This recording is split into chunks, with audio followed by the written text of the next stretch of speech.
ముఖ్యమంత్రి చంద్రబాబుపై అనుచిత వ్యాఖ్యలు చేసిన వైసీపీ నేత అంబటి రాంబాబుపై టీడీపీ శ్రేణులు రాష్ట్రంలోని కొన్ని పోలీస్ స్టేషన్లలో ఫిర్యాదులు చేశారు.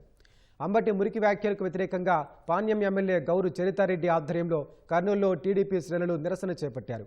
అనంతరం అంబటిపై 4వ పట్టణ పోలీస్ స్టేషన్లో ఫిర్యాదు చేశారు.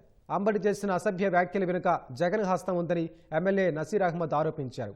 అంబటిపై చర్యలు తీసుకోవాలంటూ మన్నవ మోహన్ కృష్ణతో కలిసి గుంటూరు జిల్లా ఎస్పీకి వినతిపత్రం అందజేశారు.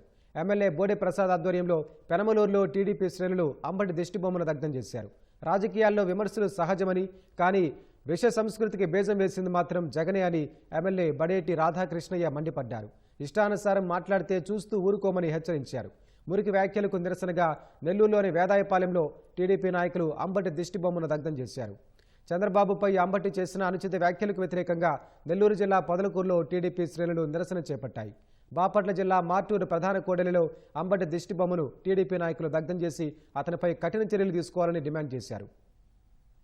చేసిన వ్యాఖ్యలు మేము తీవ్రంగా ఖండిస్తా ఉన్నాం. చాలా హేయమైన చర్య ఇది.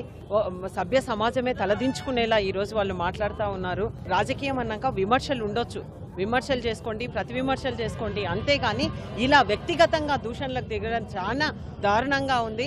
అసలు ఇది ఒక పార్టీనా? దీనికి సరైన మూల్యం చెల్లించుకోవాలని తప్పదు. ఇదేంటంటే జరుగుతున్న అభివృద్ధిని, జరుగుతున్న సంక్షేమాన్ని ప్రజలు వాటి గురించి మాట్లాడుకోకుండా ఇలాంటి చౌకబారు మాటలకి గురించి చర్చించుకోవటం కోసం ఇలాంటి డైవర్షన్ పాలిటిక్స్ని బెంగళూరులో కూర్చున్న పెద్ద సైకో బాస్ నుంచి వస్తున్న ఇన్స్ట్రక్షన్స్ ప్రకారం ఇక్కడ అంబటి రాంబాబు చేయడం జరిగింది. కర్ర కాల్చి వాతలు పెట్టిన వైసీపీ నాయకులకి బుద్ధి రాల. కల్తీ జరిగింది అని నిర్ధారణ చేసి తెలియజేసిన తర్వాత వాళ్ళు చేసిన అవినీతి గాని పాపం గాని బయటకు వస్తా ఉన్నాయని చెప్పేసి సాక్షాత్తు ముఖ్యమంత్రిని వినలేని పదజాలం వాడి ఇలాంటి పదాలు వాడే రాజకీయ నాయకులు ఎన్కౌంటర్ చేయాలని చెప్పి నేను డిమాండ్ చేస్తా ఉన్నా.